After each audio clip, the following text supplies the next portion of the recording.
요한복음 이제 8장인데요. 초막절에 이제 예수님이 성전에 올라가셨어요.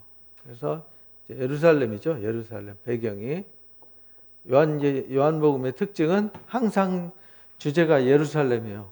예루살렘이 이제 성전. 결국 나중에 이제 새 예루살렘이 등장하고 새 예루살렘 성전이 등장하는데 그게 누구냐면 예수님이에요. 그래서 예수님이 이때 이제 를 위해서 상징적으로 말씀을 하시는 겁니다. 태초에 말씀이 계시니라 이 말씀이 곧 하나님이다라고 말씀하시면서 여기에서 말씀하시는 거죠. 말씀이신 하나님이 말씀하시는 거예요. 말씀에 정하신 뜻을 이루어 가는 것이죠. 그래서 이제 6장에서 우리가 예수님이 말씀의 떡이다. 예수님이 생명의 음료다. 5장에서 그래서 예수님이 살리러 오셨다 해서 베스다 연못에 38년 된 병자를 고친 사건이 있었어요. 사건. 그 사건 때문에 이제 초막절에 7장에 올라와 가지고 사람들이 가르칠 때 그 가르침에 놀래잖아요. 그 가르침. 사건을 통해서 가르쳐 주셨어요. 그 가르침을 통해서 그들이 와 놀랍다. 어떻게 저런 가르침을 줄 수 있냐. 그러니까 내가 가르치는 거 보면 내가 어디서 왔는지 알 수 있을 거 아니냐 이렇게 말해요. 예수님 오신 데가 다르다는 거죠. 근데 사람들은 예수님이 갈릴리에서 온 걸로 알고 있는데 예수님이 난 갈릴리에서 온 게 아니야. 위로부터 왔어. 라는 것을 가르쳐 주세요. 그러니까 우리가 듣는 복음은 이 땅에 속한 게 아니잖아요. 위에서부터 온 이야기예요. 그러니까 땅에 속한 지혜와 땅에 속한 생각으로는 절대로 알 수 없다. 우리가 1장부터 이제 계속 그걸 배워왔어요. 이 가르침은 위로부터라는 말은 이게 하나님께 속한 거라는 거죠. 우리 내일 이제 말씀이 이제 영적 분별력에 관한 말씀인데 이게 위로부터 온 거냐, 땅에서부터 난 거냐, 이거 이제 분별을 해야 되잖아요. 이게 위로부터 온 거란 말이에요. 그래서 내가 증거하고 내가 하는 일을 보면 내가 어디서 왔는지 알 거 아니냐. 너희가 안식일에 행한 그것 때문에 자꾸 트집 잡는데 라고 말해요. 왜냐하면 안식일에 이 사건 38년 된 병자 고쳐주셨잖아요. 베스다 연못에서. 그 사건 갖고 이제 안식일에 일한 갖고 자꾸 따지니까 모세 율법에도 안식일에 할례를 행하지 않냐. 그러니까 안식일의 목적이 뭐냐. 이걸 다시 한번 가르친 거죠.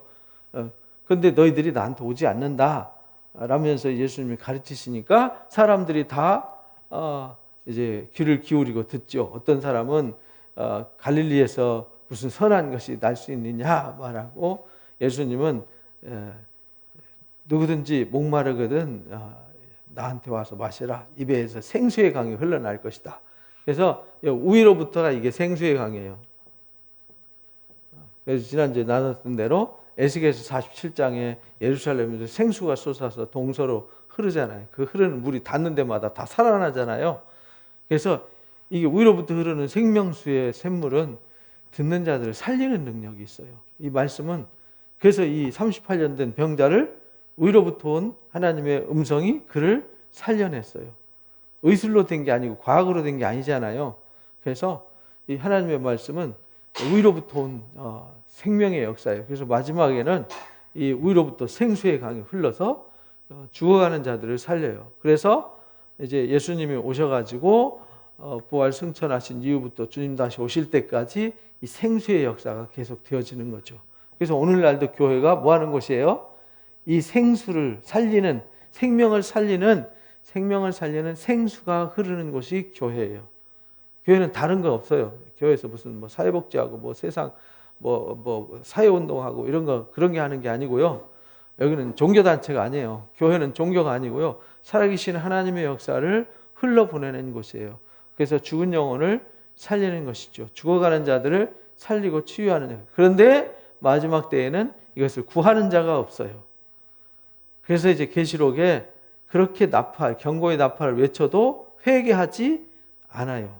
그래서 이 마지막 때는요, 왜 세상이 강팍해지고 왜 이렇게 교회가 혼란스러워질까? 그 당연한 하나님의 말씀이 이루어지는 과정입니다. 당연한 거예요. 근데 이상하다가 아니라 당연한 겁니다. 그런 속에서 진짜 알곡과 가라지가 갈라지는 거라고 우리가 계속 말씀을 들어왔잖아요. 그래서 우로부터 오는 증거를 듣습니다. 그러면서 내가 간다라는 것을 7장부터 처음에 이제 말씀하세요. 내가 간다. 내가 가는 것을 보면 이렇게 말해요. 그러니까 예수님이 간다 그러니까 헬라 사람들한테 가려고 그러나? 그러니까 항상 예수님은 위에 거 얘기하고 사람들은 어디 거 얘기해요? 땅의 것을 얘기해요. 그래서 요한복음은 계속 그게 달라요. 요한 1서, 요한 2서, 요한 3서도 그렇고 요한계시록도 그렇고 항상 하나님은 예수님과 사도들 통해서 위의 것을 얘기해요. 근데 사람들이 이해하는 것은 땅의 것. 그러니까 이게 충돌이 일어나는 거죠. 교회도 사람들이 판단해요. 세상 사람들이 교회를 판단해요. 세상 사람들이 교회를 판단할 자질이 있나요? 없는 거죠. 판단할 수가 없는 건데 사람들의 판단, 그 여론에 사람들이 흔들려요. 세상 여론에 의해서 기독교가 움직인다는 거 웃기지 않습니까? 세상 정치에 의해서 사회 분위기에서 교회가 막 좌지우지 되어지고 세상 눈치 보고 그런 거는 좀 우스운 거죠. 그냥 묵묵히 교회는 교회로서의 할 일을 하면 되는 겁니다. 교회가 해야 할 일을 그냥 하면 되는 거예요. 왜? 그거는 우리의 사명이고 나머지 일은 누가 하시죠? 하나님이 하시잖아요. 사람이 하는 게 사람의 일이 아니란 말이에요. 그래서 성경의 역사는 은혜의 역사지 사람의 노력과 헌신으로 이룬 역사가 아니란 말이에요. 구약 성경 우리가 창세기 요즘 배우지만 아브라함 한 게 없어요. 그죠? 이삭 한 게 없어요. 그냥 하나님의 말씀에 순종했고 하나님 의지를 했을 뿐이에요. 그리고 하나님 말씀에 순종한 것밖에 없어요. 자기 노력과 의지가 아니에요. 근데 하나님이 은혜로 복을 주시고 은혜로 길을 여시고 은혜로 역사하셨어요. 근데 그 섭리를 이제 구약성경 전체와 신약성경의 복음을 설명할 때 하나님이 그걸 들어 설명하잖아요. 하나님의 역사는 믿음의 역사야. 그래서 요한복음에 가장 많이 등장하는 게 믿음이라고 그랬잖아요. 117번이나 나와요. 믿음이라는 단어가. 믿음으로 영생을 얻고 믿음으로 치유받고 믿음으로 회복되어지고 믿음으로 다 이루어지는 역사예요. 그러니까 예수 그리스도를 믿음으로 영생을 얻어요. 예수 그리스도를 믿음으로 하나님의 사랑 안에 거할 수 있어요. 그래서 이 위로부터 온 역사를 믿는 역사가 하나님의 역사죠. 이게 세상 지식으로 되는 일이 아니에요. 그래서 믿음으로 하나님의 은혜로 오직 그래서 이제 루터가 종교 개혁할 때 오직 말씀으로, 오직 믿음으로, 오직 은혜로 이렇게 이제 강조를 한 거예요. 그리고는 이제 8장으로 넘어와요. 내가 간다 해놔놓고 사람들이 들썩이니까 내가 간다는 것 너희 아직 알지 못한다. 나중에 알게 된다는 거죠. 근데 이제 예수님을 이 바리새인들과 사두개인들이 잡으러 보냈는데 잡으러 간 사람들이 말씀 듣고 감동돼 가지고 우리가 볼 때 그 사람 잡을 사람이 아니었습니다 하고 돌아오잖아요. 그리고는 이제 8장에 예수님은 감람산으로 가셨어요. 감람산이 이제 여기가 이제 예루살렘 성전이 이렇게 있어요. 그럼 여기가 기드론 골짜기거든요.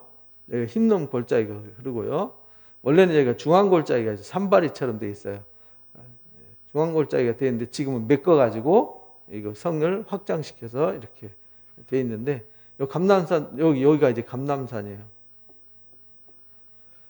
여기가 예루살렘 이 모리아산이고 모리아산과 감람산 사이에 여기를 또 이제 시온산 이렇게 말하죠. 이 산 봉우리를 시온산, 모리아산과 감람산 사이의 골짜기가 기드론 골짜기예요. 그러니까 항상 이 감람산에서 예루살렘 가려면 기드론 골짜기를 거쳐 가야 돼요.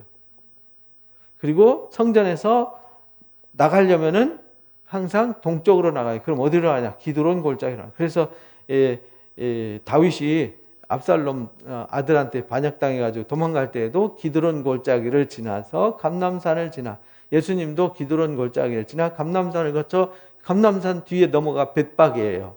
감람산 고개를 언덕 딱 넘으면 벳박에서 이렇게 내려가면 거기가 베단이에요. 그 베단이에서 쭉 내려가면 여리고예요. 그래서 여리고로 내려가는 길이거든요. 이게 이렇게 해서 여리고로 가요. 동쪽이에요. 동쪽. 이쪽은 서쪽이에요. 그래서 지금 현재는 예루살렘 반쪽 났죠? 그래서 이쪽을 서예루살렘, 이쪽을 동예루살렘. 동예루살렘은 팔레스타인 사람들이 지배를 하고 있고요. 서예루살렘은 유대인들이 살고 있어요. 그래서 이 서예루살렘 가면 유럽에서 이주해 온 사람들이 많아서 유럽 스타일의 유럽풍의 도시가 형성이 되어 있고요. 이 서예루살렘을 아랍 사람들이 지배를 하기 때문에 좀 가난하고 좀 뭐랄까 초라한 집들, 그리고 옛날 재래시장 뭐 이런 것만 있어요. 여기는 현대식으로 되어 있고요. 그래서 예루살렘 가면 반쪽인데 이쪽과 이쪽이 너무 달라요. 한 반세기 이상 이 시대가 바뀐 것 같은 느낌? 그래서 감람산으로 가셨어요. 이 감람산이 예루살렘보다 한 50m가 높았어요. 그러니까 이렇게 내려다 보여요, 예루살렘이. 전망대에서 내려다보면 예루살렘은 이렇게 하늘에서 내려다보시면 이렇게 내려다 보인단 말이에요. 그래서 예수님이 여기서 갈릴리에서 감람산에서 예루살렘 바라보시고 우셨어요. 그래서 우신 그 자리에 눈물 흘렸다 해서 눈물 모양의 기념교회를 세워놨어요. 거기 가면. 감람산으로 가셨어요. 그리고는 아침에 다시 감람산에서 성전으로 오셨어요. 그래서 여기서 감람산까지 오는 거리가 안식일에 갈 만한 거리예요. 안식일에 갈 만한 거리가 안식일에 사방 1km를 이동할 수가 있거든요. 그러니까 여기서 여기까지 2000규빗이 돼요. 2000규빗이면 2규빗이 한 1m 되니까 2000규빗이면 한 1km 정도 되는 거죠. 멀지 않아요. 이렇게 건너다 보이는 데니까. 다시 성전으로 들어가셨어요. 들어가셨더니 백성들이 나오는지라 앉아서 그들을 가르치시더라. 7장에서 가르치듯이 절기 때 올라가셔서 지금 가르치시는 거예요. 예수님은 항상 전파하시고 가르치시고 치유하셨더라. 이렇게 이제 말씀하시잖아요. 서기관들과 바리새인들이 음행 중에 잡힌 여자를 끌고 왔어요. 성전에. 음행하다 잡혔다는 얘기는 어떤 상태죠? 음행하다가 현장에서 들켰어요. 그게 나라면 어떤 느낌이 들겠어요? 너무 창피하죠. 창피한 정도를 떠나서 두렵죠.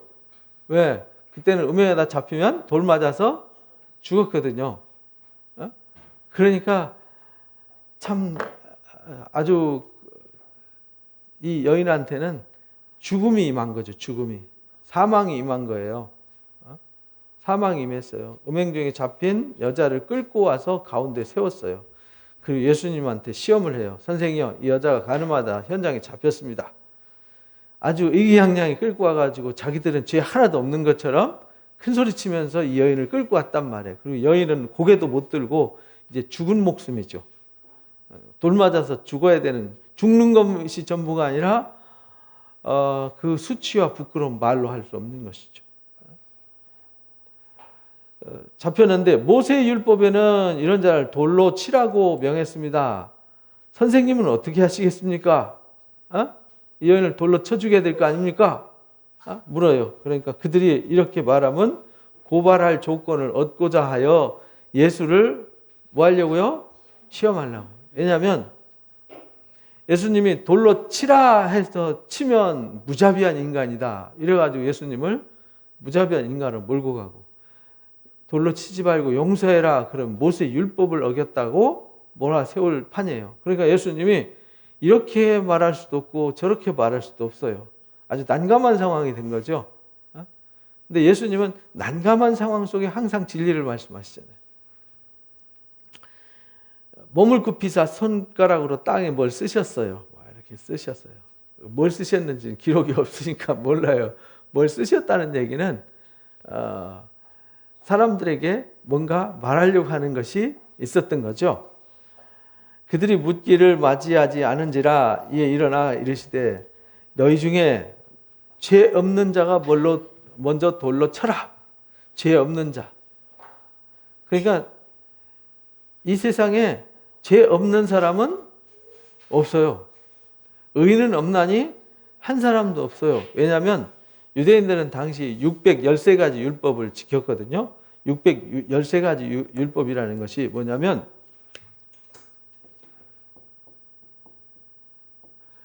이게 사람의 뼈 마디가 그 당시에 유대인들한테는 248마디로 이루어졌다. 이렇게 이해를 했어요. 그리고 이건 365일을 말해요. 그러니까 이 뼈, 온몸이죠. 온몸으로 365일 동안 지키는 게 뭐라고요? 율법이에요. 그래서 이거 더하기 하면 613가지예요. 그래서 613가지 율법을 온몸으로 365일 지켜야 된다. 이게 이제 그들의 율법 세계관이었단 말이에요. 근데 613가지를 다 지키는 사람 있을까요? 없을까요? 없어요. 죄는 612가지를 지키다가 613개 중에 하나인 하나만 어겨도 죄인이에요. 613가지 어기나 한 개 어기나 똑같이 죄인이에요. 율법이 어기는 거는. 내가 죄를 10개 범하나 100개 범하나 1개 범하나 똑같다 이 말입니다. 율법을 이 사람들이 잘 알아요. 그래서 너희가 613가지 다 지키는 놈이 돌을 던져 이렇게 말한 거예요. 여기서 너희가 죄 없는 자가 먼저 돌로 치라 이런 말은 613가지 율법 다 지키는 사람만 돌로 쳐 이렇게 말하는 거예요.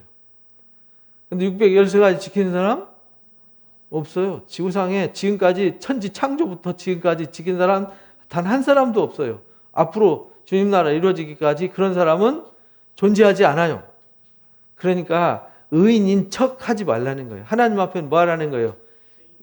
다 우리는 죄인이요. 겸손해야 낮아져야 되는 거예요. 남을 정죄하고 조금 도토리 키재기 하면서 조금 내가 의롭다고 조금 착하다고 남 비난하고 헐뜯고 안 되는 거예요. 이 기독교의 정신은 하나님의 역사는 남을 비난하고 헐뜯지 않아요. 우리가 마태복음 7장에서 배웠죠. 비판하지 마라. 비판하면 너도 비판받을 것이다. 네가 헤아리는 그 헤아림으로 너도 도로 헤아림을 받을 것이다.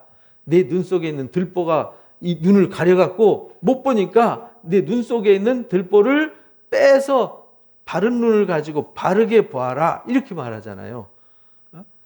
그러니까 우리가 이게 이제 잘 깨달아야 돼요. 그래서 너희 중에 죄 없는 자가 돌로 쳐라. 이렇게 말해요.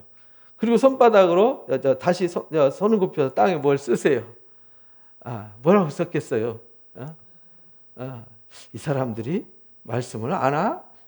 참 어리석은 사람들이군. 뭐 이렇게 썼겠죠. 그러면서 말씀의 증거를, 말씀의 표시를 썼겠죠. 그들이 이 말을 듣고 뭐의 가책을 느꼈어요? 양심의 가책을 느껴서 어른부터 시작했어요. 어른부터. 어른들은 죄가 많을까요? 적을까요? 아이들보다 어른들이 죄가 더 많아요. 왜? 죄를 지은 누적 숫자가 더 많으니까. 이 613가지를 평생 안 지키고 살아서 우리 아이들이 10개 지을 때 어른들은 100개, 1000개, 10,000개 지었으니까 어른들이 더 먼저 손을 놓고 도망가기 시작합니다. 어른부터 시작해서 젊은이까지 하나씩 하나씩. 젊은이까지라는 말은 성인식을 한 아이들만 율법에 참여할 수 있어요. 율법을 이 613가지를 지키는 이 율법을 지켜야 되잖아요. 누가 지키냐면 만 13세 돼야 성인식을 하고 이 율법을 지킬 수 있어요. 그러니까 이 아이들 그래서 회당에 가서 13세 되면 성경을 읽어요. 그리고 13세가 되면 율법을 지킬 수 있는 권리와 의무가 주어져요. 율법이 주는 축복과 율법을 지켜야 되는 의무. 그래서 유대인들은 13살 되면 자유인이 돼요. 부모가 법적 책임을 지지 않습니다. 아이들이 어려서부터 그렇게 배워가지고요. 자기가 성인식 할 때에는 대단한 프라이드가 생겨요. 13살 되면요. 부모가 자식한테 책임을 묻지 않습니다. 누가 책임을 묻죠?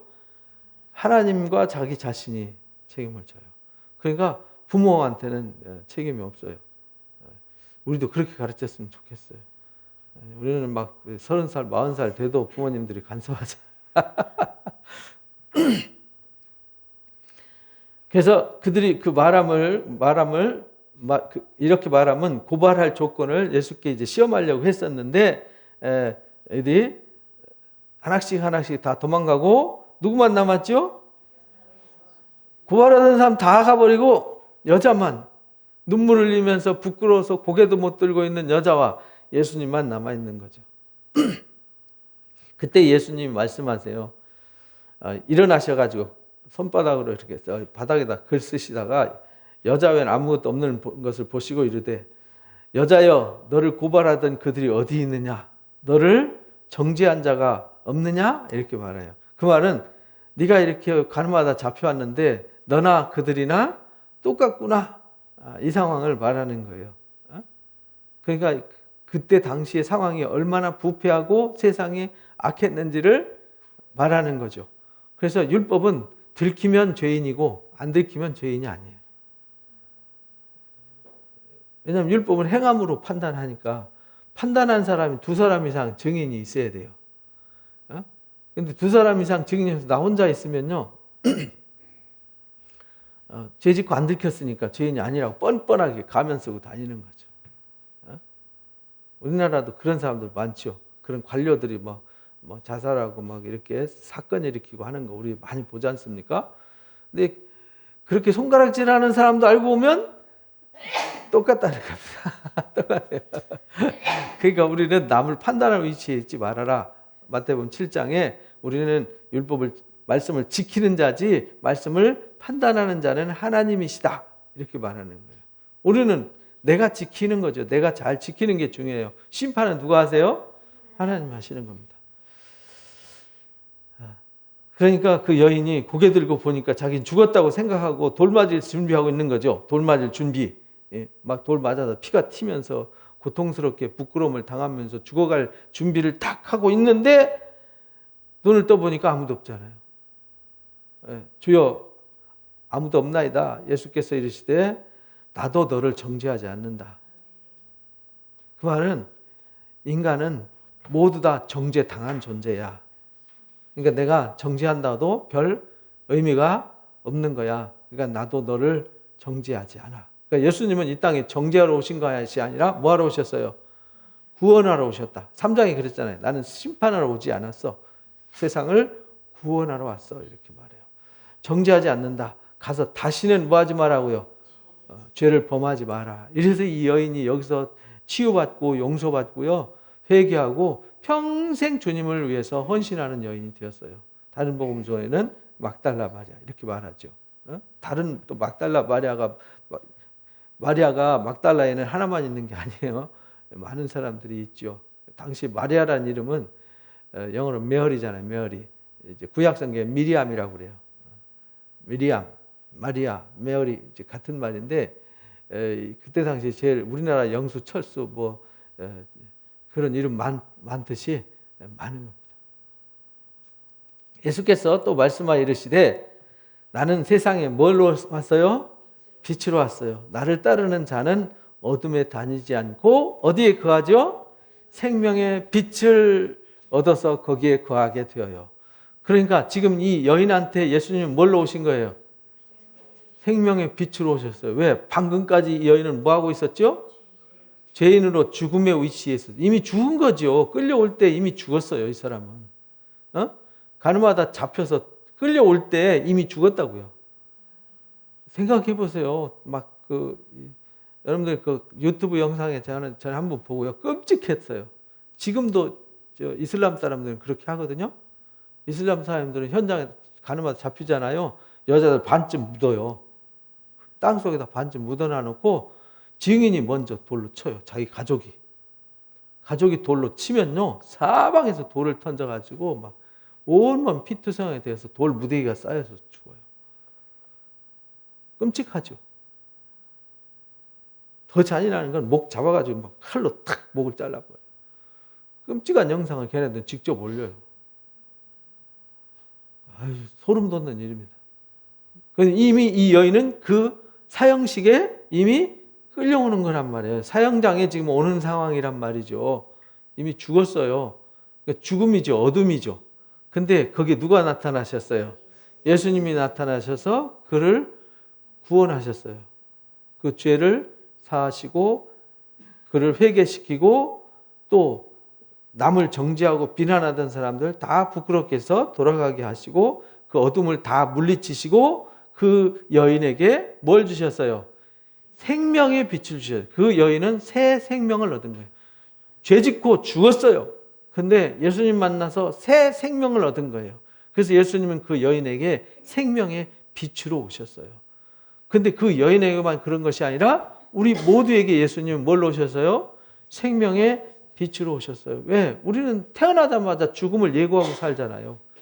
우리가 태어났다고 축하하고 1년 건강하게 잘 살았다고 돌잔치를 하잖아요. 근데 사실은 인간은 태어나는 순간부터 죽어가는 거잖아요. 근데 그럴 거라고 생각하는 사람은 지구상에 단 한 명도 없다는 겁니다. 태어나면서 죽어간다고 생각하는 사람은 단 한 명도 없어요. 영생토록 살 거라고 생각하죠. 근데 어느 날 갑자기 죽잖아요. 그러니까 당황하는 거죠. 그래서 제가 늘 가르치잖아요. 사람은 언제 태어나죠? 오늘 태어나서 언제 살죠? 언제 죽죠?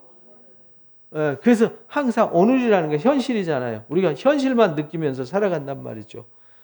그래서 오늘이라고 하는 지금이라고 하는 시간은요, 사실은 존재하지 않아요. 지금이라는 시간은 내가 지금이라고 말하는 순간 벌써 뭐가 되죠? 지나가 버려요. 과거가 돼버리잖아요. 미래도 없어요. 계속 다가오니까 어디서 어디까지가 미래인지 몰라요. 사실은 우리는 과거와 현재와 미래가 연결되어 있는 세계를 살아가는 거란 말이에요. 끊임없이 과거를 만들어내면서 끊임없이 미래를 맞이하면서 오늘을 경험하는 거죠. 근데 오늘은 순간이에요. 순간. 이게 오늘은 순간이란 말이에요. 순간 스쳐 지나가는 거잖아요. 우리는 계속 스쳐 지나가는데 그 스쳐 지나가는 그 과거에 매이거나 아니면 아직 다가오지 않은 미래에 대한 불안감으로 살고 지금 스쳐 지나가는 지금은 못 사는 존재예요. 그래서 인간이 어리석은 거죠. 그래서 사람들이 오늘 태어나서 오늘 살다가 오늘 가는데요. 그래서 오늘 내가 어떤 일을 겪을 때 불행하다고 생각하는 거죠. 근데 오늘 그 불행도 때로는 지나가요. 죽음도 순식간에 지나가 버리잖아요. 근데 중요한 것은 우리가 그렇게 순간을 살고 순간으로 끝나는 존재가 아니라는 것을 예수님이 오셔서 생명의 빛으로 오셔서 죽은 사람에게 뭘 주세요? 생명을 주세요. 그래서 7장에 그 5장에서 38년 된 병자를 고치시면서 나는 살리러 왔다. 아버지가 일하니 나도 일한다. 무슨 일을 하냐? 죽은 자를 산 일을 한다. 아들의 음성을 들을 때가 오나니 곧 이때다. 아들의 음성을 듣는 자는 뭐 한다고요? 살아나리라. 그래서 여인이 죽었다가 뭐 했어요? 살아나는 거죠. 그래서 사망에서 생명으로 옮겨졌어요. 근데 이 사망에서 생명으로 옮긴 것이 용서할 수 없는 여인을 용서하고 치유할 수 없는 치유해서 이를 옮긴 이 수고가 뭐냐면 사랑이란 말이죠. 그래서 사랑으로 사망에서 생명으로 옮겨진 거죠. 그래서 우리가 하나님을 사랑하고 하나님의 사랑을 깨달을 때 사망에서 어디로 옮겨지죠? 생명으로 옮겨지는 것이다. 그래서 오늘 살다가 오늘 순간으로 끝나는 맨몸으로 왔다가 맨몸으로 살다가 맨몸으로 가는 존재가 아니라 우리에게는 하나님 안에서 그리스도 안에서 예수님이 부활하신 것처럼 부활의 영원한 생명이 있다는 걸 알려주러 온 것인 것이죠. 그래서 요한복음에서 가르쳐주는 것이 영생이 있다는 걸, 영원한 생명이 있다는 것을 알려주는 책이 요한복음이에요. 다른 복음서에는 천국, 하나님 나라 이렇게 설명하지만 요한복음에는 계속 강조하는 게 뭐냐면 하나님 나라가 아니라 영생, 구원 이걸 강조해요. 그래서 요한복음을 통해서 믿음으로 구원받고 구원받아서 영원한 생명. 그래서 이 생명을 오늘 여기 나를 따르는 자는 어둠에 다니지 않냐고 어디에 다녀요? 생명의 빛에 다녀요. 어둠이라는 건 사망을 말하는 것, 죽음, 허물을 말하는 것이거든요. 바리새인들이 내가 너를 증언하니 내 증언이 참되지 못하다 이렇게 말해요. 예수님이 스스로 빛이라고 말씀하시니까 네가 너를 증거하니 잘못되었다. 그러니까 예수님이 대답하여 이르실 때 내가 나를 위해서 증언해도 그 증언이 참되다. 나는 내가 어디서 오며 어디로 가는지 안다. 너희는 내가 어디서 오며 어디로 가는지 알지 못한다. 나는 알지만 너희들은 모르지 않느냐. 너희는 육체를 따라 판단하지만 나는 아무도 판단하지 않는다. 왜냐하면 바리새인과 사두개인데 이 사람들은 다 눈에 보이는 땅에 속한 것으로 여기 예수님이 가르치는 가르침은 우의 것을 가르치는 건데 사람들은 땅에 속한 것을 땅에 속한 눈으로 판단한다 이 말이야. 닭은 닭의 머리로 닭의 형편을 살필 수밖에 없어요. 개는 개의 입장에서 개의 수준밖에 생각할 수 없어요. 사람은 땅에 속한 사람은 땅에 속해서 땅에 속한 것 외에는 생각할 수가 없어요. 근데 하나님은 땅에 속한 얘기는 아니잖아요. 그죠? 땅에 속한 얘기는 땅에 있는 선생들이 많이 있으니까 땅에 있는 선생들한테 들으면 되는 거예요. 그래서 이 복음은 위로부터 온 거란 말이죠. 이 땅에서 잘 먹고 잘 살아도 다 지나가잖아요. 그죠? 부자로 살았던 것도 지나가고요. 건강하게 살았던 것도 다 지나가는 거예요. 그래서 여러분들이 복지관 가면요, 다 평균이에요, 평균. 거기서 제일 부자가 누구냐? 가난해도 건강한 사람이 최고 부자예요. 거기서 뭐 아파트가 10채고 뭐 강남의 종로에 빌딩이 몇 개고 아무 의미 없다니까요. 뭐가 소화도 안 되고 이빨이 다 돼가지고 뭐 씹지도 못하는데 뭔 돈이 필요하고 뭐가 필요하겠어요. 인간은 그렇게 죽어가는 존재라는데 그 사람들이 그걸 깨닫지 못하는 거예요. 언제 깨닫느냐? 인간은 꼭 깨닫는 게 관뚜껑 앞에서만 깨달아요. 그래서 인간은 고통받을 때 깨달아요. 그래서 하나님이 주신 최고의 축복이 뭐라고 그러냐면 고통이라고 하는 거예요. 요즘은 사람들이 수술하면 뭐 맞죠? 마치 진통제. 그러니까 사실은 치료가 좀 늦어지는 거죠. 진통제를 맞으니까 고통을 몰라요. 그래서 현실에서 고통을 피하기 위해서 사람들이 술을 마시는 거죠. 현실의 아픔을 피하기 위해서 술을 퍼마시는 거예요. 그럼 순간에 잊어버리죠. 그럼 없어졌나요? 안 없어졌어요. 그대로 있어요. 괜히 돈만 내버리고 건강만 나빠졌지. 그리고 마약을 해요. 마약을 하면 현실이 없어졌나요? 안 없어졌어요. 더 나빠져요. 더 망가지는 거죠. 그래서 어떤 스포츠에 또 어떤 오락에 취해요. 어떤 게임에 빠져요. 왜? 그 아픔 속에서 벗어나 보고자. 벗어나져요? 안 벗어나져요. 더 악화되지. 그걸 인간이 미련하다. 취하는 거죠. 사람들은요, 그 고통을 잊으려고 자꾸 마약을 맞듯이 뭔가를 막 진통제를 맞는데 사람은 고통을 겪어야 바뀌는 존재예요. 고통을 피하면 안 바뀌어요. 고통을 받아들일 때 받아들이고 그 고통을 이겨나갈 때 사람이 강해지고 건강해지는 거예요. 그래서 성경의 고난, 고통은 복으로 설명을 해요. 왜? 하나님이 고통을 통해서 깨달음을 주시거든요. 잘못되었다라는 걸. 문제가 있다는 걸 고통을 통해서 깨닫게 해요. 내가 잘못해서 사고를 쳤을 때 막 재판받아가지고 감옥 들어가는 거는요. 고통이잖아요. 그죠? 근데 그 고통을 깨닫지 못하고 별 달고 나오는 사람들 있잖아요. 나 별 5개 달았어. 자랑하는 애들. 얘네들은 그걸 고통으로 생각하지 않아요. 자랑으로 생각하지. 그러니까 맨날 건달로 사는 거잖아요. 그래서 우리가 고통으로 느끼는 것은 복입니다. 근데 사람들은 육체로만 판단을 해요. 그래서 육체로는요, 하나님의 뜻을 받아들이고 이해할 수 없어요. 왜? 인간은 고통이 싫잖아요. 인간은 자기가 원하는 자기 욕심만 챙기고 이기적으로만 살려고 하잖아요. 근데 하나님은 그게 아니고, 그게 아니라고, 그 생각은 잘못되었어. 너희들 생각 잘못되었다고 라는 것을 깨닫게 해주시기 위해서 오셨어요. 그래서 이 여인을 죽이는 게 이 사람들은 목적이었어요. 38년 된 병자가 죽든 살든 자기들하고 상관없어요. 안식일을 지키는 게 문제였어요. 근데 안식일을 준 목적이 뭐예요? 그들을 살리고 치유하시기 위해서 주셨는데 목적과 상관없는 것이 된 것이죠. 그래서 예수님이 살려주셨어요. 그러니까 너희들은 육체적으로 판단하지만 나는 너희들 생각과 달라. 너희들은 나를 모르지만 나는 나를 알아. 이렇게 말해요. 만일 내가 나를 판단해도 내 판단이 참된 이유는 나 혼자가 아니기 때문이야. 이렇게 말해요. 나를 보내신 이와 뭐하고 있어요? 함께 있기 때문이야. 율법도 모르니? 이러면서 율법에도 두 증인이 참되다 기록되지 않았느냐? 라고 두 증인의 역사를 얘기해요. 두 증인의 역사가 성경 역사예요. 그래서 예수님은 당신이 와서 직접 증거했잖아요. 그죠? 그리고 아버지가 증거했어요. 근데 아버지가 증거했다는 것은 뭘 말하면 성경의 증거가 있어요. 성경의 증거가 있고 성경의 증거를 예수님이 몸으로 실천해서 증거했어요. 그러니까 두 증인이라는 거예요. 하나님이 증명했고 하나님이 말씀으로 증명했잖아요. 근데 당신이 와서 현실에서 삶으로 증명했잖아요. 그래서 두 증인이라는 거예요. 내가 나를 위해서 증언하는 자가 되고 나를 보내신 아버지도 나를 증거하지 않냐. 그러니까 나 혼자 한 게 아니지 이렇게 말해요.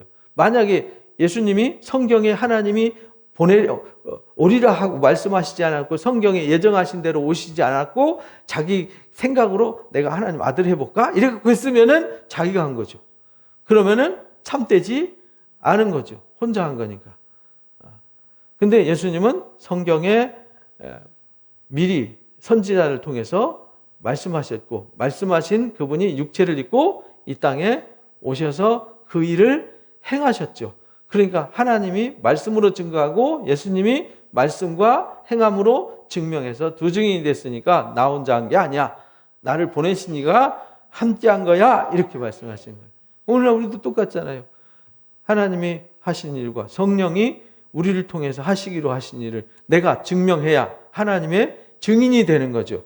그래서 이사야서 43장에 너희가 하나님의 누구라고 그래요? 증인이다 이렇게 말해요. 왜냐하면 하나님이 그들을 위해서 언약했고 언약한 것을 그 언약 백성이 지켜야 우리가 하나님의 증인이 되는 거죠. 오늘날 마지막 때에도 우리가 하나님의 자녀라는 것을 내 삶으로 뭐 해야 돼요? 증명해야 되는 거죠. 그래야 성경이 나를 통해서 이루어져서 그 증거가 완성이 되어지는 것이죠. 이에 그들이 묻되 내 아버지가 어디 있느냐고 물어요. 그러니까 예수께서 대답하여 이르시되 너희는 나를 알지도 못하고 내 아버지도 알지 못한다. 야, 나도 모르는데 네가 내 아버지를 어떻게 아니? 이렇게 말해. 내가 하는 일을 보면은 내가 누군지 너희들 몰라? 이런 말이거든요. 왜? 예수님이 하시는 그 일은 누구만 할 수 있어요? 하나님만 할 수 있단 말이에요. 그래서 지금 앞에 물이 포도주가 되게 했던 일들, 그 다음에 왕의 신화 고쳤던 일들, 오병이어의 기적을 행했던 일들, 또 이 38년 병자를 고쳤던 일들, 이제 뒤에 9장에 또 이제 눈먼 자 눈을 뜨게 하는 일들, 그건 표적으로 메시아만 할 수 있고 하나님만 할 수 있어요. 이 세상에서는 할 수 없는 일이란 말이에요. 그래서 그 증거를 이사야서 61장 말씀대로 이사야서 61장에 보면 예수님이 이렇게 말씀하시잖아요. 주 여호와의 영이 내게 내리셨으니 이는 여호와께서 내게 기름을 부으사 가난한 자들에게 아름다운 소식을 전하게 하려 했다. 나를 보내사 마음이 상한 자를 뭐 하시고요? 고치시고 포로된 자를 자유케 하시고 갇힌 자를 놓이게 하세요. 하나님의 은혜의 해와 보복의 날을 선포하는 모든 슬픈 자를 위로하러 오셨어요. 그래서 예수님이 누가복음 4장에서 나사렛 회당에서 이 말씀을 읽으셨거든요. 내가 이래서 온 거야 라는 것을 증명했단 말이죠. 예수님이 하시는 일을 우리가 똑바로 알아야 되는 거죠. 그래서 예수님이 그 얘기를 한 거예요. 그래서 율법이 증언했다. 너희가 나를 알지 못하는도다. 나를 알았더라면 내 아버지도 알았을 거다. 내가 하는 일 보면 내가 지금 한 일이 뭔지 알잖아. 바리새인들이나 서기관들이 한 거하고는 차원이 다르잖아요. 그래서 예수님을 잡으러 갔던 사람도 예수님 말씀을 하는 거 보고 이분은 잡을 뿐이 아니다. 이분이 혹 메시아 아니야? 이렇게 된 거죠. 그죠? 보고도, 그죠? 일반, 그냥 다른 사람들은 보고 알아요. 그런데 당시의 제사장들, 당시의 바리새인들, 서기관들, 종교 지도자들은 몰랐어요. 구별을 못한 것이죠. 이 말씀은 성전에서 가르치셨다 이렇게 말해요. 어디서 했냐면 헌금함 앞에서 했다는 말은 우리 헌금함 입구에 있잖아요. 그 당시에도 이 성전 입구에 이제 헌금함이 있었어요. 그 말은 하나님의 성전 앞에 있고 그 성전에서는 함부로 사람을 죽일 수가 없죠. 그러니까 거기서 죽일 수 없고 또 아직 때가 되지 않아서 예수님을 잡아서 죽일 수가 없었어요. 언제 잡히시냐? 제자들 다 양육해 놓으시고 당신의 뜻을 다 이루신 뒤에 십자가에서 다 이루었습니다 라고 마지막 구속의 역사를 완성하시는 거죠. 왜냐하면 십자가 지시고 나서 그 십자가의 사역을 이끌어가고 전해서 땅끝까지 복음을 전해야 될 증인들을 세워놓으시고 예수님이 십자가를 지신 거죠. 그러니까 때라는 말은 우리 때가 있는 게 아니라 하나님의 때가 있어요. 그래서 우리가 시간을 두 가지로 구분한다 그랬죠. 시간. 첫째는 크로노스의 시간이에요. 이건 직선적으로 흘러가는 시간이에요. 물리적으로 흘러가는 시간, 날짜. 오늘 1시, 2시, 3시, 4시 이거는 기계적으로 흘러가는 물리적 시간을 크로노스라고 그래요. 근데 이 카이로스라고 하는 시간은 어느 정한 때를 말하는 거예요. 마치 곡식 익었을 때 낫을 대는 거 누구만 알아요? 농부가 알잖아요. 농부가 농사 짓는 농부가 거둘 때 되었군. 내일부터 배벼자. 근데 익었는지 안 익었는지 모르고 그냥 날짜 잡아서 막 비워버리면 안 되잖아요. 그게 뭐냐면 때, 하나님이 정하신 때가 있어요. 그래서 때에 씨를 뿌리고 때에 물을 주고 때에 거두고 이렇게 하듯이 때가 있어요. 우리 인간에도 어떤 때가 있어요. 우리 아이들도 자라가서 어른이 되는데 철드는 때가 있는 거죠. 어떤 계기에 때가 있어요. 이 때는 아무도 몰라. 이건 하나님이 정하신 때예요. 그래서 예수님도 아무 때나 온 게 아니에요. 하나님이 다 준비하시고 때가 참해 왔어요. 그리고 예수님은 다시 오시잖아요. 언제 오세요? 때가 참해 오세요. 요즘은요, 교회에서 주님 다시 오심과 세상 끝을 가르쳐야 되는데 안 가르쳐요. 저희 교회는 가르치죠. 계시록도 아주 철저하게 가르쳐 드렸고요. 지금 코로나가 또 이제 창궐한다고 난리잖아요. 근데 앞으로는 이런 게 끝이 없이 일어날 거라는 거예요. 과학자들이, 제 얘기가 아니고, 이제 전염병이 20년, 30년 간격으로, 50년, 100년 간격으로 이렇게 하다가 점점 3년, 2년, 1년 간격으로 점점 좁아지면서 새로운 바이러스들, 새로운 전염병들이 계속 생긴다는 거예요. 신종플루나 메르스나 사스나 계속 지금 있어 왔잖아요. 얼마 안 됐죠. 그죠? 그런데 갑자기 코로나 나타났단 말이죠. 더한 일들이 나타나고 이럴수록 사람들이 어떻게 되냐? 관계가 단절이 되어지고 벽이 생겨지고 사람들이 고립되어지고 이제 생존하기 위해서 뭐가 발달하죠? 4차 산업혁명이라는 세계가 훅 들어와 버리는 거예요. 그래서 일을 다 누가 해요? 기계가 해요, 이제. 사람 대면 안 하고. 기계가 다 합니다. 그럼 누가 필요 없어요? 사람이 필요 없죠. 그럼 뭔 일이 일어날까요? 전쟁이죠, 전쟁. 경제 전쟁. 경제 전쟁하다 사람들이 막다른 골목에 가면 뭐 하죠? 폭동을 일으키는 거잖아요. 이렇게 되는 거예요. 그래서 말세가 되면요, 이런 혼란들이 점점 많아질 거다. 서서히 기근과 지진과 전염병과 전쟁과 이런 또 거짓말하는 사람들이 남을 이용해 먹고 속여 먹는 사람들이 점점 더 많아질 거다. 이 말세의 징조라고 예수님이 가르쳐 주셨잖아요. 그런데 그 일이 점점 빨라지고 많아지고 급해지고 다니엘서의 말씀대로 지식이 많아지고 사람들이 빨리 왕래하면서 이 일이 급박하게 이루어지는 것은 주님 나라가 뭐 했다는 거죠? 가까웠다. 그 말은 세상 종말이 가까웠다. 그거는요, 지금 북극, 남극이 눈이 녹아가지고요, 지금 우리가 장마철 가장 긴 장마 오잖아요. 왜 그러냐면 북극의 기온 변화 때문에 그래요. 이 찬 기온이 이게 물로 올라가야 되는데 안 올라가고 내려오고 밑에 기온이 올라오면서 두 기압이 부딪히는 거기에 장마전선이 형성이 돼가지고 계속 비 오는 거예요. 근데 이 일이 앞으로는 더 심해진다는 거예요. 이제 바다도 점점 높아져요. 일본은 가라앉는다 그러잖아요. 일본은 점점 가라앉는 나라. 경제적으로도 가라앉고 사회적으로도 가라앉고 땅도 가라앉는 나라. 우리나라는 점점 뭐 하는 나라? 이제 융기되는 나라래요. 우리나라는 뜨는 나라. 하여간 하나님이 복 주신 나라예요. 그죠? 그러니까 우리가 말씀으로 빨리 주님 나라를 뭐 하는 사람이요? 준비하는 사람들이 되어야 한다. 그래서요, 예수님도 때가 참여해야 돼요. 때가. 카이로스. 아직 때가 안 됐어요. 그래서 헌금 앞에서, 성전 앞에서 말씀 가르쳤는데 그들이 잡지 못하는 이는 그의 때가 아직 이르지 않았기 때문이에요. 다시 이르시되 내가 가리니 너희가 나를 찾다가 너희 죄 가운데 죽겠고 내가 가는 곳에는 너희가 오지 못하리라. 주님이 간다. 7장에서도 간다 그랬는데 간다는 의미가 무슨 말인지 모르는 거죠. 오신 목적을 이루시고 가시는 거거든요. 오신 목적이 뭐냐면 십자가잖아요.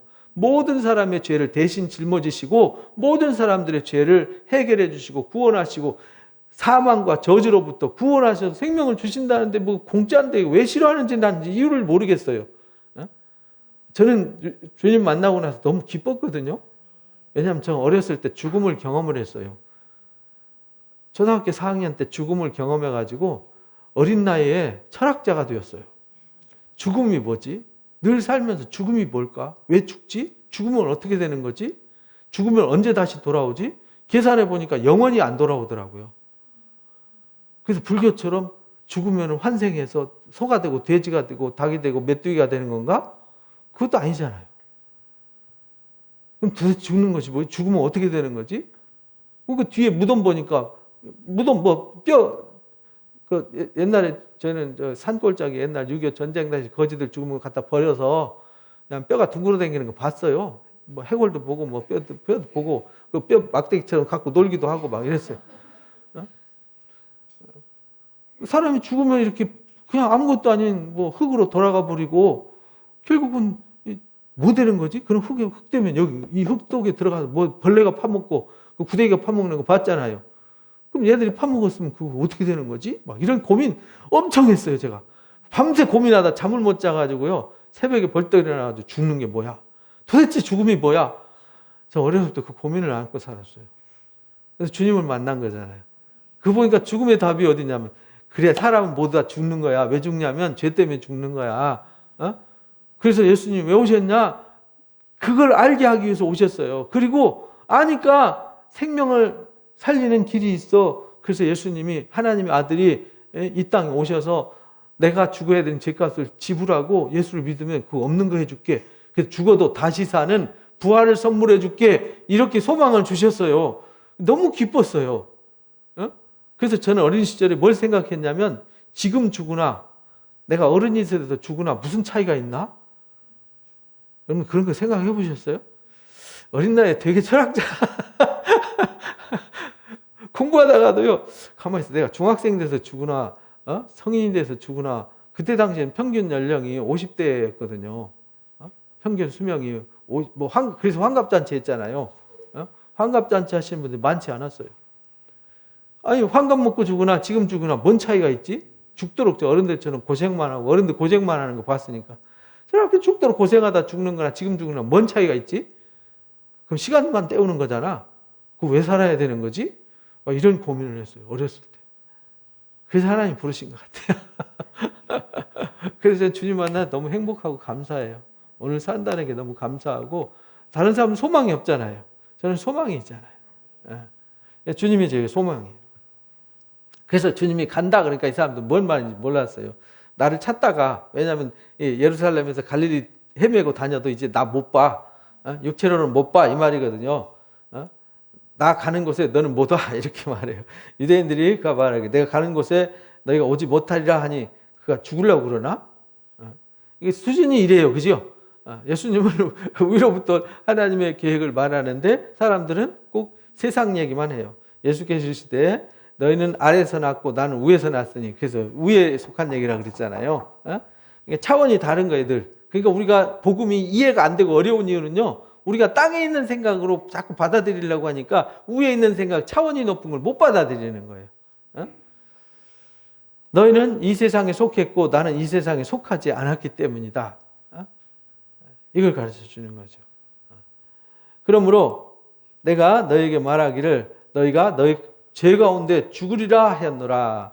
만일 내가 그인 줄 믿지 않으면 너희 죄 가운데 죽으리라. 결국은요. 돌을 못 던지고 사람들이 다 가버렸잖아요. 너희가 그 죄 아래 다 죽을 거야. 그 죄 때문에 사람들이 죽는 거야. 아담과 하와가 죄 짓고 쫓겨나서 사망이 온 거야. 그래서 너희들은 사망 아래서 태어났기 때문에 사망의 종이 된 거야. 누구다 다 죽어. 이렇게 말해요.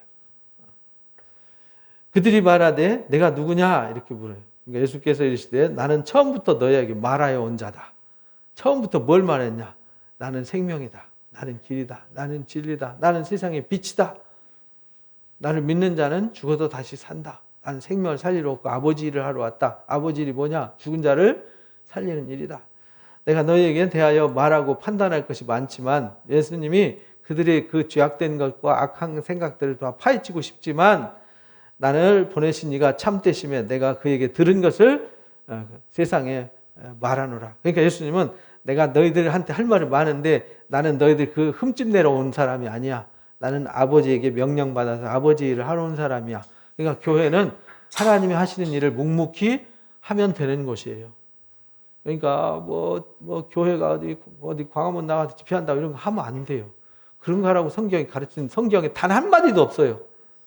성경에 단 구절도 그렇게 하라고 마귀와 싸우라고 하니까 마귀와 싸우라니까 그건 마귀하고 싸우는 게 아니에요. 예수님이 마귀하고 싸웠어요. 어떻게 싸웠죠? 말씀으로 어떻게? 자기 혈기와 자기 막 사상과 철학을 내세운 게 아니라 말씀을 선포하셨고 십자가를 지심으로 이기셨어요. 내가 죽음으로 이겼다고요. 기독교는 내가 죽음으로 이기는 데지 나가서 막 전투하는 곳이 아니라고요. 그거는 잘못 배워서 그래요. 성경을 잘못 알아서 그래요. 그들은 아버지를 가리켜서 말씀하신 줄을 깨닫지 못하더라. 그러니까 하나님이 말씀하신, 하나님 보내신 그 일을 내가 이 땅에 선포할 뿐이다. 그래서 우리는 교회는요, 하나님의 심부름하는 곳이에요. 자기 뜻을 실현하는 곳이 아니라 하나님이 하라는 것을 선포하고 전해줄 뿐이에요. 그 나머지 일은 누가 하냐? 하나님이 하세요. 그리고 그 말씀을 듣고 판단하고 믿고 안 믿고는 각자가 알아서 하는 거예요. 책임은 누가 져요? 각자가 알아서 지고 하나님이 지는 거예요. 그러니까 우리는 교회는요, 목사나 여러분 집사님들이나 권사님들이나 책임지는 사람들이 아닙니다. 절대 뭐 책임지지 마세요. 책임 못 져요. 나도 나를 책임 못 지는데 어떻게 남을 책임져요? 그냥 우리는요, 하나님 명령을 따라 사랑해주고 섬겨주고 돌봐주고 도와주는 거지, 우리는 책임질 수, 내 자식도 책임 못 져요. 저도 자식이 둘 있는데요, 저 책임 못 져요. 뭘로 책임져요? 대신 아파줄 수 있어요? 못 먹으면 대신 먹어줄 수 있나요? 안 되잖아요. 대신할 수가 없다니까요. 나는 나를 보내신 이와 함께 나를 보내신 하나님이 나와 함께하는다. 나는 항상 그가 기뻐하시는 일을 행한다. 그래서 하나님이 혼자 두지 않으신다. 그러니까 우리가 하나님이 기뻐하시는 일을 하면 하나님 우리를 혼자 두시지 않아요. 그러니까 하나님이 싫어하시는, 미워하시는 일만 골라서 하니까 하나님 아이고 꼴보기 싫어서 떠나는 거죠. 왜? 하나님은 죄악과 동행하지 않으시거든요. 불의와 동행하지 않으세요. 불의가 있는 곳은 하나님이 즉시 떠나세요. 그럼 자기가 막 해놔놓고 하나님이었다고 거짓말하는 거죠. 하나님 그런 일을 하신 적이 없어요. 그래서 우리가 분별력이 필요해요. 그래서 내일 말씀 주제가 영적 분별력이에요. 이 말을 하며 많은 사람이 믿더라. 그러므로 예수께서 자기를 믿은 유대인들에게 이릅니다. 너희가 내 말을 거하면 참 내 제자가 된다. 진리를 알지니 진리가 너희를 자유롭게 할 거다. 그러니까 우리가 진리를 깨달을 때 진짜 참 자유를 얻어요. 제가 진리를 깨달으니까 자유하잖아요. 누가 뭐라고 하든, 남들이 어떻게 판단하든, 세상이 어떻게 돌아가든, 어떤 상황이 되든 그거 제가 책임질 수 있는 일이 아니잖아요. 묵묵히 제 위치에서 제 역할만 하면 되는 거지. 제가 가서 남을 대신해서 십자가 져줄 수 있는 것도 아니고요. 남을 대신해서 죽어줄 수 있는 것도 아니잖아요. 내가 뭘 할 수 있는 게 없어요. 코로나가 막 헤맬 때 가서 내가 코로나 너희 내 이놈 하고 할 수 있는 것도 아니잖아요. 그냥 우리는 최선을 다해서 방역을 할 뿐이고 묵묵히 기도할 뿐이고, 요즘은요 누가 코로나 걸리냐 전문가들이 그러더라고요. 운이 없는 사람이 걸립니다. 왜냐하면 어디 돌아다니는지 모르는 거예요. 어디에서 지금 어디를 타고 이동하는지 아무도 모른대요. 그러니까 우리는 악에 빠지지 않도록 뭐 해야 돼요? 기도하는 수밖에 없는 거죠. 그래서 예수님이 시험에 들지 않도록, 악에 빠지지 않도록 기도해라 이렇게. 도둑놈이 어느 집에 들어올지, 강도가 묻지마 폭행하는 놈이 언제 내 등 뒤에 올지 모르잖아요. 어떻게 알아요? 뉴스에 나오잖아요. 묻지마 폭행해가지고 막 괜히 지나가는 사람 막 얼굴 쥐어 패고 막, 아니 느닷없이 지나가다가 이유도 없이 얻어맞아 보세요. 황당하지. 근데 그런 일을 누군가는 당하잖아요. 그죠? 그래서 우리는 몰라요. 아무것도 모릅니다. 세상. 누가 싱크홀에 막 푹 빠져서 죽을지 어떻게 알아요? 아무도 모릅니다. 이렇게 비가 많이 와서 뚝이 터질 줄 누가 알았어요? 모르는 겁니다. 세상은요, 아무도 몰라요. 그러니까 우리가 깨어서 기도하면서요, 진리를 아는 게 중요해요. 그러면 예수께서 자기를 믿은 유대인들한테 말해요. 그러니까 믿는 자들한테 주어지는 거예요. 믿는 자들이 너희가 내 말에 뭐하면? 거하면. 주님의 말씀의 가르침을 따라가면 예수님의 제자가 될 수 있고요. 제자 된 사람들이 뭘 알 수 있어요? 진리를 알아요. 제자의 삶을 사는 사람이 진리를 알아요. 그리고 그들이 뭘 알아요? 자유를 얻어요. 아무나 자유를 얻는 게 아니에요. 이렇게 우리는 진리를 깨닫는 자들 되시기를 주님의 이름으로 축복합니다. 그래서 예수님 오신 목적이 뭔지요, 예수님의 가르침이 뭔지를 우리가 온전히 알아서 진리를 알고 그 진리의 자유에 세워질 때 삶이 자유로워져요. 어떤 것에도 매이지 않습니다. 근데 사람들이 왜 자유하지 못하냐면요. 지나가는 사람 눈 한 번 흘겨도요. 잠 못 자잖아요. 그죠? 친한 사람이 배신 한 번 때리면 멘붕 오잖아요. 그죠? 누가 뒤통수에다 비수 한 번 꽂고 가슴에다 칼 한 번 박으면 말로 칼 한마디 탁 박으면 평생 그것 때문에 상처받고 살잖아요. 트라우마에 빠져 살잖아요. 사실은 그거 내가 안 받으면 그만이잖아요. 그죠? 그냥 무시해버리고 지나가면 될 것인데도 그런 것에 집착을 하는 연약한 존재라는 겁니다. 왜? 내가 진리를 깨닫지 못하고 이 세상이 얼마나 죄악 덩어리이고 이 세상이 얼마나 악하고 추하고 더러운 곳인지 모르기 때문에 그래요. 지나가다 그렇잖아요. 오물 현장에 들어가서 더듬고 헤매면 뭐 묻어요? 묻는 거 당연한 거죠. 가서 뭐 샤워하고 씻으면 끝나는 건데 그거 묻었다고 내가 요거 묻었다고 저거 묻었다고 끙끙 안다고 해서 없어지는 게 아니라고요. 그러니까 우리는 인생 살아가면서 이런 아픔 저런 아픔 이런 고민 저런 고민 이런 일 저런 일 많이 겪지만 세상에 누가 그것을 치유해주고 그것을 씻어주고 새롭게 해주는 사람 아무도 없습니다. 잔소리하는 사람밖에 없어요. 그래서 요즘 사람들이 외로운 게요. 갈 데가 없어요. 내 마음 하소연할 곳이 없어요. 내 마음 풀 곳이 없단 말이죠. 그러니까 마약 먹으러 가는 거죠. 술 먹으러 가고 담배 피고 뭐 마약하고 막 어디 취미나 어디에 막 빠져가지고 막 헤매고. 근데 그렇게 해서 얻는 게 나중에는 없어요. 없습니다. 그런데도 끊임없이 뭘 잊어버리고 그걸 막 떨궈버리려고 막 발버둥을 치는데 안 없어집니다. 그걸 깨끗하게 치유해 주시고 없애 주시는 분이 누구냐면 예수 그리스도이십니다. 그래서 우리가 와서 예배하고 말씀을 들어 깨달았고 우리가 말씀을 들을 때 그 영적인 하나님의 역사가 우리 속에 들어와서 우리를 깨끗하게 하고 새롭게 하는 겁니다. 이 놀라운 일이죠. 그래서 하나님이 우리를 부르시고 희생으로 일하시는 거예요.